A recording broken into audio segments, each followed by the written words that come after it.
Hello everyone, welcome back to the Harsha DSC classes. ఈరోజు మనం ఈ వీడియోలో వచ్చేసి సైకాలజీకి సంబంధించినటువంటి ఇంపార్టెంట్ బిట్స్ అయితే చూద్దామండి. సైకాలజీలో వచ్చేసి మనల్ని ఎక్కువగా కొన్ని రిపీటెడ్ టాపిక్స్లోని మనల్ని అడగడం జరుగుతుంది. సో ఆ టాపిక్స్ నుంచి మనకు క్వశ్చన్స్ అనేటివి వస్తాయి. ఫస్ట్ ఆ టాపిక్స్ అయితే క్లియర్ అయితే చేసేసుకోండి. సో దీంట్లో భాగంగా మనము ఫస్ట్ క్వశ్చన్ అయితే చూద్దామండి. జ్ఞానేంద్రియ వికాసము ఈ వికాస దశలో ఎక్కువగా అభివృద్ధి చెందుతుంది అనేసి ఇచ్చారండి. ఆప్షన్స్ పూర్వ బాల్య దశ, ఉత్తర బాల్య దశ, పూర్వ కౌమార దశ, శైశవ దశ అనేసి ఇచ్చారు. మనకు జ్ఞానేంద్రియ వికాసం అంటే సెన్సరీ డెవలప్మెంట్, కళ్ళకి సంబంధించి ఇవన్నీ కూడా మనకు ఏ దశలో జరుగుతాయండి? శైశవ దశలో జరుగుతాయండి. So option 4 is the right answer. Next question, Thorndike CAVD ప్రజ్ఞా పరీక్షను దీనిని మాపనం చేయడానికి ఉపయోగిస్తారు అనేసి ఇచ్చారండి. సో మనకు సిఏవిడి ప్రజ్ఞా పరీక్షను వచ్చేసి మనకు దేనికోసం వీళ్ళు థారండైక్ వచ్చేసి దేనికోసం తయారు చేశారు అంటే మానసిక సామర్థ్యాలను తెలుసుకోవడం కోసమే దీన్ని చేశారండి. మానసిక సామర్థ్యాలను తెలుసుకోవడానికి ఈ సిఏవిడి ప్రజ్ఞా పరీక్షను వాడతారు. సో కరెక్ట్ ఆన్సర్ ఏంటండి? ఆప్షన్ 2. నెక్స్ట్ క్వశ్చన్ వచ్చేసి, ఇతరులు వారు ఉన్న పరిస్థితులలో ఏ విధంగా ఆలోచిస్తారో ఆ పరిస్థితిని ఎలా అనుభవిస్తారో ఊహించగలిగే సామర్థ్యం కలిగి ఉండటము అనేది ఉద్వేగాత్మక ప్రజ్ఞ యొక్క ఈ విశేషకానికి సంబంధించింది అనేసి ఇచ్చారండి. సో మనకు ఉద్వేగాత్మక ప్రజ్ఞలో ఉండేటటువంటివి మనకు ఉన్నాయి కదా, సానుభూతి, సహానుభూతి, వ్యక్తంతర నైపుణ్యాలు, సాంఘిక నైపుణ్యం. వీటిల్లో చూసుకున్నట్లయితే మనకు ఊహించగలిగేటటువంటి సామర్థ్యాన్ని కలిగి ఉండటం వచ్చేసి దేనికి సంబంధించింది? సహానుభూతికి సంబంధించినటువంటిదండి, అంటే మెదడుకు సంబంధించినటువంటిదండి. So option 3 is the right answer. Next question చూసుకున్నట్లయితే, భాషా సంబంధ వైకల్యం ఏంటి అనేసి ఇచ్చారండి. భాషణ వైకల్యం అంటే మనకు భాషణ అంటే మనం మాట్లాడడం, స్పీకింగ్. భాషణం అంటే మాట్లాడడము. నెక్స్ట్ భాషా సంబంధ వైకల్యం అంటే వచ్చేసి మనకు లిజనింగ్, స్పీకింగ్కి సంబంధించినటువంటి వైకల్యం అండి. సో భాషా సంబంధ వైకల్యాన్ని మనము ఏమని చెప్తాము? డిస్ఫేసియా అనేసి చెప్తామండి. సో కరెక్ట్ ఆన్సర్ వచ్చేసి ఆప్షన్ 1. డిస్గ్రాఫియా అనుకుంటే ఏంటంటే మనకు వచ్చేసి రాయటంలో వైకల్యం అండి.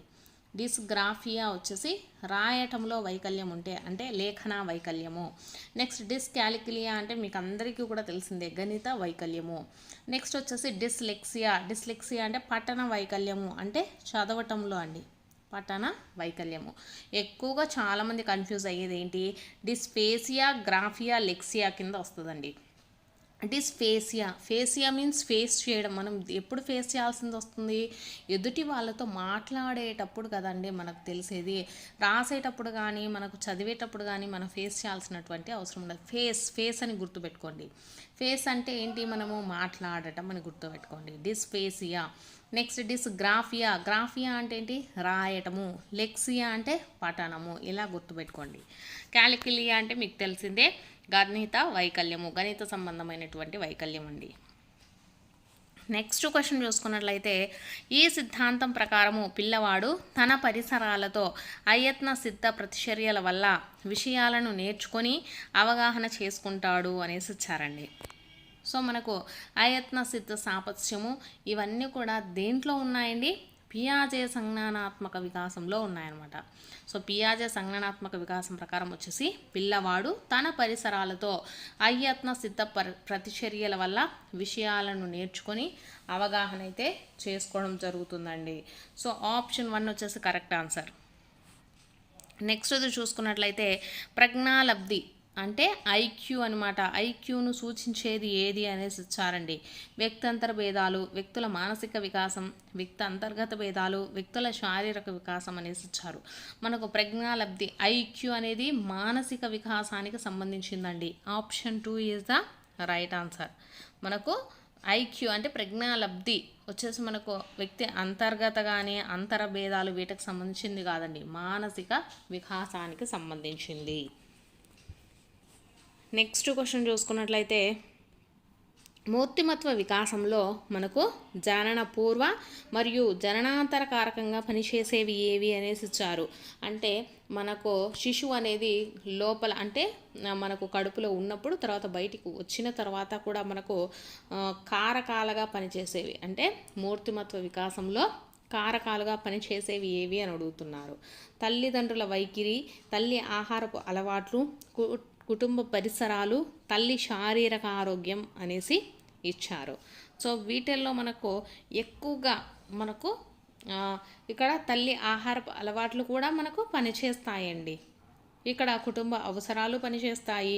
కుటుంబ పరిసరాలు వచ్చేసి మనకు బయటికి వచ్చిన తర్వాత అంటే జననాంతరం తర్వాత తల్లి శారీరక ఆరోగ్యము, తల్లి ఆహారపు అలవాట్లు ఇవి జనన పూర్వ, నెక్స్ట్ వచ్చేసి జనన పూర్వానికి సంబంధించినవి అనమాట.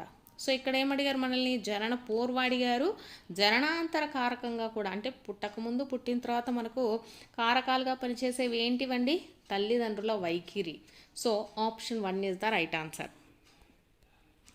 నెక్స్ట్ క్వశ్చను, రమ ఉమా సంగీతంపై ఇష్టంతో ఒకేసారి మ్యూజిక్ క్లాస్లో చేరారు. కానీ రమ ఉమ కన్నా బాగా పాడగలుగుతుంది. దీనికి గల కారణం ఆమె యొక్క అనేసి ఇచ్చారు. అంటే మనకు అభిరుచి, ప్రజ్ఞ, వైఖరి ఇవన్నీ ఉన్నా కూడా కంపల్సరీగా ప్రతి ఒక్కరిలో కూడా సహజ సామర్థ్యాలు అనేటివి తేడాగా ఉంటాయన్నమాట. అంటే డిఫరెన్సెస్ అనేటివి ఉంటాయి. సో దానివల్ల మనకు కొంతమంది మనము కూడా వాళ్ళలాగానే ఒకే సమయం కేటాయించినప్పటికీ మనం అంతగా నేర్చుకోలేకపోతూ ఉంటాం అన్నమాట. సో కాబట్టి ఆన్సర్ ఏమవుతుందండి, సహజ సామర్థ్యం అండి. Option 1 is the right answer. Next question,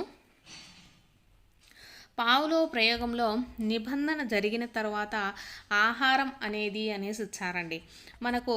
so ఇక్కడ ఆప్షన్స్ చూసుకున్నట్లయితే నిర్నిబంధిత ఉద్దీపన అనేసి ఇచ్చారు. నిర్నిబంధిత ఉద్దీపన అంటే మనకు అక్కడ మనం నిబంధనము ఇచ్చిన తర్వాత అండి, నిబంధనము ఇచ్చిన తర్వాత జరిగేటటువంటి దాన్ని నిర్నిబంధిత అంటాము. సో ఇక్కడ ఆహారం అనేది ఏంటిది, ఉద్దీపన. కాబట్టి ఆన్సర్ ఏమవుతుంది, ఆహారం అనేది నిర్నిబంధిత ఉద్దీపన అవుతుందండి. నిర్నిబంధిత ప్రతిస్పందనం అనేది ఏంటి, ప్రతిస్పందన అంటే చాలు అది ఏంటి మనకు లాలాజలానికి సంబంధించింది అనమాట.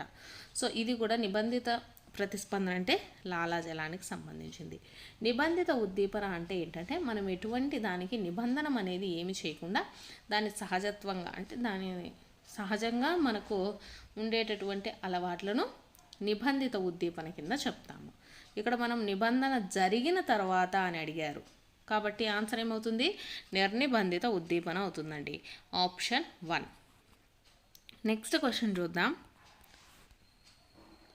డిఫరెన్షియల్ యాప్టిట్యూడ్ టెస్ట్ బ్యాటరీలో ఉన్న సహజ సామర్థ్య పరీక్షల సంఖ్య ఎంత అనేసి ఇచ్చారు. సో డిఫరెన్షియల్ యాప్టిట్యూడ్ టెస్ట్ అంటే డాట్ అండి.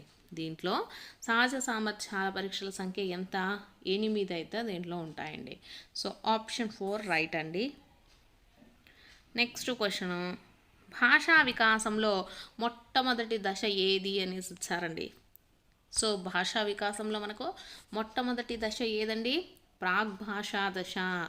So option 3 is the right answer అండి. అంటే ఫస్ట్ మాటలు రాకుండా కొంచెము బబ్లింగ్ స్టేజ్ అంటే ప్రీ లాంగ్వేజ్ స్టేజ్ అంటారు కదా, సో అది మనకు ఫస్ట్ దశ అవుతుంది. నెక్స్ట్ వచ్చేసి ముద్దు మాటల దశ, శబ్దానుకరణ దశ, తర్వాత వచ్చేసి భాష అవగాహన దశ అండి. నెక్స్ట్, రక్షక తంత్రాలు అనే భావనను మొట్టమొదటగా ప్రవేశపెట్టిన వారు ఎవరు అనేసి ఇచ్చారండి.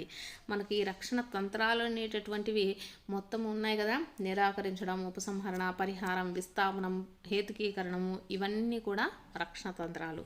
సో వీటిని ప్రవేశపెట్టింది ఎవరండి, సిగ్మండ్ ఫ్రాయిడ్ అండి. ఆప్షన్ 2. నెక్స్ట్ క్వశ్చను, సాంఘిక అభ్యాసనంలోని అంశాలు వరుసగా అనేసి ఇచ్చారు. మనకు సాంఘిక అభ్యాసనంలో మొత్తం ఎన్ని అంశాలు ఉన్నాయని, 4 అంశాలు ఉన్నాయి. సో దాంట్లో ఫస్ట్ది ఏంటి, అవధానము, ధారణ, పునరుత్పాదనము, పునర్భరణము. సో ఇక్కడ ఇచ్చినటువంటి ఆప్షన్స్లలో ఏమవుతాయండి, అవధానము, ధారణ, పునరుత్పాదనం, పునర్భరణం. సో ఆప్షన్ 3 వచ్చేసి కరెక్ట్ అండి. నెక్స్ట్ క్వశ్చను, ప్రక్షేపక పరీక్ష లక్షణం ఏది అనేసి ఇచ్చారు. సో మీకు ఆల్రెడీ చాలాసార్లు అయితే చెప్పాను. ఎవరైతే మన వీడియోస్ కంటిన్యూస్గా ప్రతిరోజు డైలీ ఫాలో అవుతున్నారో వాళ్ళందరికీ కూడా ప్రతి ఒక్క బిట్ ఆన్సర్ చేసే విధంగా ఎక్స్ప్లెయిన్ అయితే చేస్తూ ఉన్నానండి. సో మీరు కనుక వీడియోలు ఫస్ట్ టైం చూస్తున్నట్లయితే మీకు నచ్చితే తప్పకుండా లైక్ చేయండి, అలాగే సబ్స్క్రైబ్ కూడా చేసుకోండి. మీకు ఎగ్జామ్ అయిపోయేంత వరకు కూడా ప్రతిరోజు మీకు డైలీ టెస్ట్లు కానీ లేకపోతే సబ్జెక్టులకు సంబంధించి ఓన్లీ టెక్స్ట్ బుక్లో ఉన్నాయి మాత్రమే ఎక్స్ప్లెయిన్ అయితే చేయడం జరుగుతుందండి.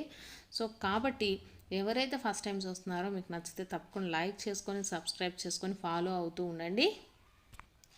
సో మీకు ఈ క్వశ్చన్ ఆల్రెడీ చెప్పాను కదా, రోజు డైలీ ఫాలో అయ్యే వాళ్ళు ఒకసారి అయితే కామెంట్ చేయండి. సో ప్రక్షేపక పరీక్ష లక్షణం అంటే ఏంటండి? ఇవి అస్పష్టమైన ఉద్దీపనల ద్వారా మూర్తిమత్వాన్ని అంచనా వేయడానికి ఈ ప్రక్షేపక పరీక్షలను వాడతారు. అంటే చదువు రానటువంటి వాళ్ళ కోసం కానీ చిన్న పిల్లల కోసం కానీ ఈ పరీక్షలను వాడతారనమాట. అంటే వాళ్ళను బొమ్మలను చూపించడం కానీ లేకపోతే ఏవైనా కార్డ్స్ అలాంటివన్నీ చూపించి మూర్తిమత్వాన్ని అంచనా వేస్తారనమాట. ప్రక్షేపక పరీక్షలు అంటే ఏంటండి? అస్పష్టమైన ఉద్దీపనల ద్వారా మూర్తిమత్వం అంచనా వేయటం. Option 2 is the right answer అండి. నెక్స్ట్ క్వశ్చను, కరుణ ఉపాధ్యాయుడు చెప్పింది విని విషయాన్ని స్మృతిలో ఉంచుకుంది. ఈ రకమైన స్మృతి ఏది అనేసి ఇచ్చారండి. సో ఇక్కడ ఆప్షన్స్ క్రియాత్మక స్మృతి, భట్టి స్మృతి, తార్కిక స్మృతి, నిష్క్రియాత్మక స్మృతి అనేసి ఇలా మనకు స్మృతులకు సంబంధించి అయితే ఇవ్వడం జరిగిందనమాట. సో వీటిలో మనకు దేన్ని చెప్పొచ్చండి? ఇక్కడ విని విషయాన్ని స్మృతిలో ఉంచుకుంది. మనం ఎక్కడైనా చదివి కానీ విని కానీ ఉన్నామనుకోండి, అది గుర్తయితే ఉంటుంది, అంటే స్మృతిలో ఉంటుంది. సో అలాంటి స్మృతి మనము నిష్క్రియాత్మక స్మృతి అంటామండి. సో బట్టి స్మృతి అంటే మనకు ఎటువంటి అవగాహన లేకుండా ఉన్నది ఉన్నట్టుగా చదువుతూ పోతూ ఉంటే దాన్ని బట్టి స్మృతి అంటాము. ఉన్నది ఉన్నట్టు చదివి గుర్తుపెట్టుకుంటే బట్టి స్మృతి అంటారు. క్రియాత్మక స్మృతి అంటే మనం దానిని ప్రాక్టికల్గా చేసి గుర్తుపెట్టుకుంటే దాన్ని క్రియాత్మక స్మృతి అంటాం. తార్కిక స్మృతి అంటే తార్కికంగా ఆలోచన చేసి, అంటే మనము పూర్తి అవగాహన, అంటే ఒక విషయానికి సంబంధించి పూర్తి అవగాహన తెలుసుకొని దాన్ని గుర్తుపెట్టుకున్నట్లయితే దాన్ని తార్కిక స్మృతి అంటాము. ఇక్కడ ఏంటి?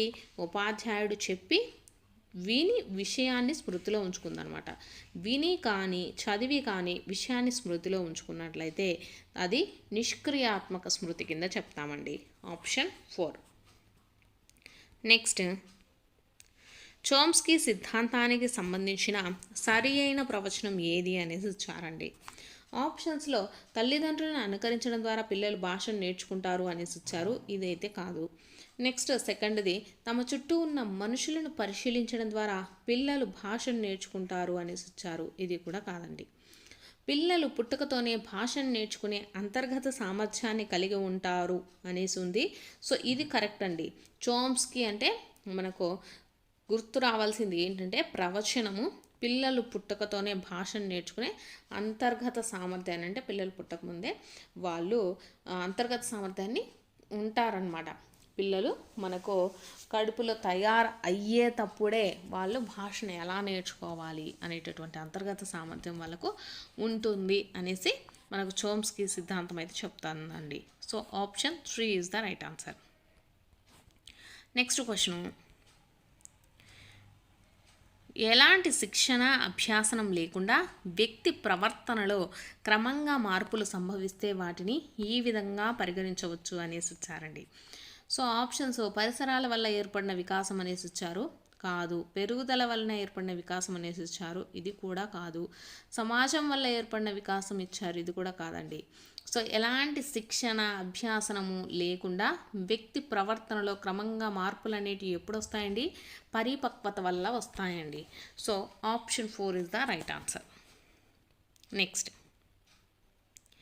వేరుగా ఉన్నదానిని గుర్తించండి అనేసి ఇచ్చారు. సామాన్యీకరణ సిద్ధాంతము, బోధనా సిద్ధాంతము, నెక్స్ట్ ఆదర్శాల సిద్ధాంతము, నెక్స్ట్ ట్రాన్స్పోజిషన్ సిద్ధాంతము అనేసి ఇచ్చారు. సో వీటన్నిటిలో మనకు డిఫరెంట్గా ఉండేది ఏంటంటే బోధనా సిద్ధాంతం అనమాట. బోధనా సిద్ధాంతం ఏంటంటే మనకు సామాన్యీకరణ సిద్ధాంతం కానీ, ఆదర్శాల సిద్ధాంతం, ట్రాన్స్పోజిషన్ సిద్ధాంతం, ఈ మూడు కూడా మనకు వేరుగా ఉంటాయండి. నెక్స్ట్, రోషాక్ ఇంక్ బ్లాక్ టెస్ట్ విశ్లేషణలో ప్రయోజ్యుడు గుర్తించిన ఆకృతి, రంగు, చలనం అనేవి దీనికి చెందినవి అనేసి వచ్చారు. మనకు రోషాక్ ఇంక్ బ్లాక్ టెస్ట్లో వచ్చేసి మనకు ఒక 4 అంశాలను అయితే గుర్తుపెట్టుకొని దీంట్లో మనకు మూర్తిమత్వాన్ని అయితే అంచనా వేయడం జరుగుతుందండి. అవి ఏంటి అంటే విషయము, నిర్ణయకాలు, సహజత్వము, స్థానానికి సంబంధించి. సో వీటిల్లో విషయానికంటే ఏమేమి వస్తాయి అనేటి మనము క్లియర్గా అయితే చూద్దామని. క్లియర్గా చూసిన తర్వాత దీనికి సంబంధించి మళ్ళీ క్వశ్చన్ అయితే చూద్దాము. రోషాక్ సిరా మరకల పరీక్ష గురించి క్లియర్గా అయితే ఒకసారి చూద్దాము. చూసి క్వశ్చన్కి ఆన్సర్ అయితే చూద్దామండి. సో దీంట్లో మనకు రోషాక్ సిరా మరకల పరీక్ష వచ్చేసి మనకు దేనికి వాడతారంటే ప్రక్షేపక పరీక్షల్లో ఎక్కువగా వాడటం జరుగుతుందండి. ప్రక్షేపక పరీక్షలు అంటే ఏంటంటే అస్పష్టమైనటువంటి ఉద్దీపనల ద్వారా మనము మూర్తిమత్వాన్ని అంచనా వేసినట్లయితే దాన్ని మనము ప్రక్షేపక పరీక్షలు అంటారు. అస్పష్టమైన ఉద్దీపనలు అంటే మనకు పిల్లలకి కానీ లేకపోతే అంటే చదువు రానటువంటి వాళ్ళ కోసం మనము ఈ ప్రక్షేపక పరీక్షలను వాడతామండి. అంటే మనకు బొమ్మలను చూపించి వాళ్ళ యొక్క మూర్తిమత్వాన్ని అంచనా వేయడము. ఇలా ఈ రోషాక్ సిరా మరకల పరీక్ష అంటే కొన్ని కలర్స్ని చూపించి ఆ కలర్స్కి సంబంధించి వాళ్ళు క్వశ్చన్స్ అయితే అడిగి మూర్తిమత్వాన్ని అంచనా వేయడం జరుగుతుంది. సో ఈ రోషాక్ సిరా మరకల పరీక్ష వచ్చేసి మనకు దేనికి సంబంధించింది? మూర్తిమత్వాన్ని అంచనా వేయడానికండి. సో దీన్ని ప్రక్షేపక పరీక్షల్లో వాడడం జరుగుతుంది. సో ఈ ప్రక్షేపక పరీక్షలను వచ్చేసి రూపొందించిన వారు ఎవరు అంటే స్విట్జర్లాండ్ దేశానికి చెందినటువంటి హెర్మాన్ రోషాక్ అండి. సో ఈ పరీక్షల్లో వచ్చేసి మనకు ఎక్కువగా చూసుకున్నట్లయితే మొత్తము 10 కార్డులు అయితే ఉంటాయండి. 10 రకాలైనటువంటి దీర్ఘచతురస్రాకానికి సంబంధించిన కార్డులు అయితే ఉంటాయి. వీటిపైన అస్పష్ట సిరామరకలు ఉంటాయి. దీంట్లో వచ్చేసి 5 కార్డులు మనకు తెలుపు, నలుపు రంగుల్లో ఉంటాయి. 2 కార్డులు వచ్చేసి నలుపు, తెలుపు, ఎరుపు రంగుల్లో ఉండడం జరుగుతుంది. మిగిలిన కార్డుల పైన పంచవర్ణ సిరా మరకలైతే ఉంటాయండి. అంటే మిగిలిన 3 కార్డులలో మనకు 5 రకాలైనటువంటి కలర్లో ఏవో ఒకటి మిక్సింగ్ అయితే ఉండడం జరుగుతుంది. సో మనకు ఈ రోషాక్ సిరా మరకల టెస్ట్లో వచ్చేసి మనకు మొత్తం ఎన్ని కార్డులు ఉంటాయంటే 10 కార్డులు అయితే ఉంటాయండి. వాటిల్లో మనకు 5 కార్డులు వచ్చేసి తెలుపు, నలుపు రంగుల్లో ఉంటాయి. 2 కార్డులు వచ్చేసి నలుపు, తెలుపు, ఎరుపు రంగుల్లో ఉంటాయి. మిగిలిన 3 కార్డులు వచ్చేసి పంచవర్ణ సిరామరకలు అంటే 5 కలర్స్ వచ్చేసి మనకు ఆ కార్డుల పైన ఉండడం జరుగుతుందన్నమాట. సో ఈ రోషాక్ సిరామరకల పరీక్షల్లో వచ్చేసి మనకు ఒక 4 అయితే దీంట్లో ఉన్నాయండి. సో ఈ 4ని బట్టి వాళ్ళు మూర్తిమత్వాన్ని అంచనా వేస్తారు. ఫస్ట్ స్థానానికి సంబంధించి అంటే ప్రయోజ్యుడు ఏ భాగం చూసి ప్రతిస్పందిస్తాడో తెలుపుతుంది. అంటే ఇక్కడ కొన్ని స్థానాలు అయితే ఉన్నాయండి. వీళ్ళు ఒక బొమ్మను చూపించినప్పుడు పూర్తి బొమ్మను కానివ్వండి, లేకపోతే పెద్ద భాగం అంటే ఏదైనా పెద్దగా కనిపించినట్లయితే, లేకపోతే చిన్న భాగం కానీ ఖాళీ భాగం కానీ ఇలా మనకు స్పేస్ను చూపిస్తుంది అనమాట.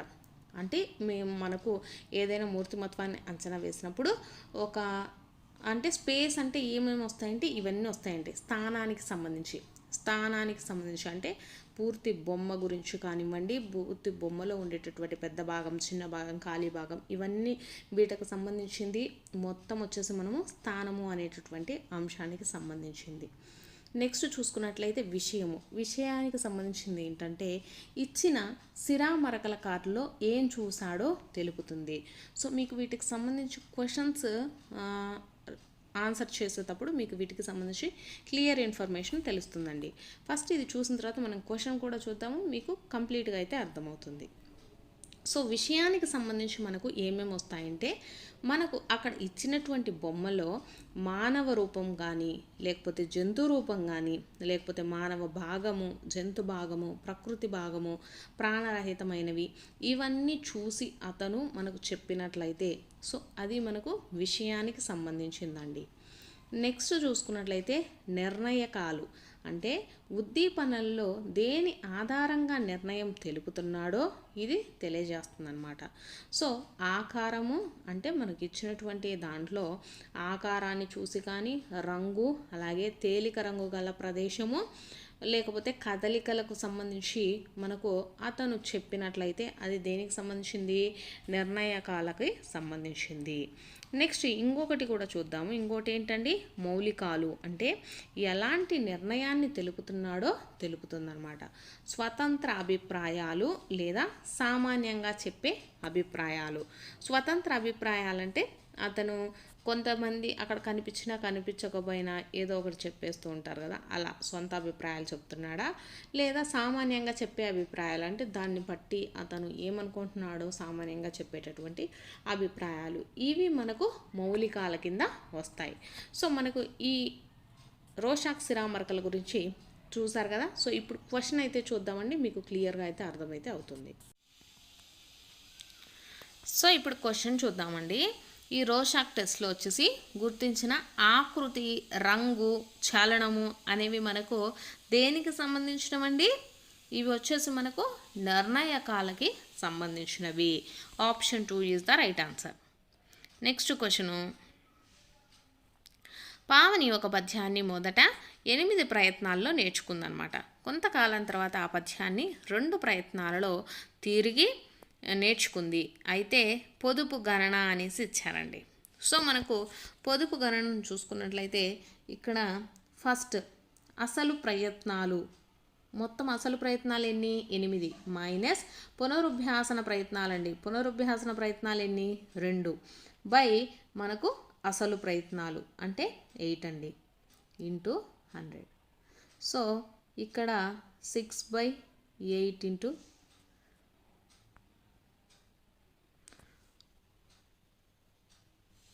8 మైనస్ 2/8 ఇంటూ 100 అండి. అసలు ప్రయత్నాలు మైనస్ పునరుభ్యాసన ప్రయత్నాలు బై అసలు ప్రయత్నాలు ఇంటూ 100 అండి. సో 8 మైనస్ 2 అంటే ఎంత, 6/8 ఇంటూ 100 అండి. సో ఇక్కడ మనకు చూసుకున్నట్లయితే క్యాన్సిలేషన్ అయితే చేయాలి. సో ఇక్కడ చూసుకున్నట్లయితే 2 తోటి చేద్దామండి. 2 3s are 2 4s are, ఇక్కడ 4 తోటి 4 2s are 8, 4 5s are 20. So 25 3s are అండి, 25 3s are ఎంత, 75%. సో మనకు కరెక్ట్ ఆన్సర్ ఎంత అవుతుందండి, 75%. పొదుపు గణన ఎంత, 75%. పొదుపు గణనకు ఫార్ములా వచ్చేసి ఫస్ట్ అసలు ప్రయత్నాలండి, అంటే మొదట ప్రయత్నాలు మైనస్ పునరుభ్యాసన ప్రయత్నాలు ఎన్ని, 2 బై అసలు ప్రయత్నాలు ఇంటూ 100 అండి. సో ఇలా చేస్తే మనకు పొదుపు గణనకు సంబంధించిన ఆన్సర్ అయితే వస్తుంది. సో పొదుపు గణనకు సంబంధించి ప్రజ్ఞా లబ్ధికి సంబంధించి కంపల్సరీగా అయితే క్వశ్చన్ అనేది ఇవ్వడం జరుగుతుంది. ఒకసారి అయితే క్వశ్చన్స్ చూసుకోండి. సో ఇవి వచ్చేసి సైకాలజీకి సంబంధించిన ఇంపార్టెంట్ బిట్స్. మీకు కనుక వీడియో నచ్చినట్లయితే తప్పకుండా లైక్ చేసి సబ్స్క్రైబ్ కూడా చేసుకోండి.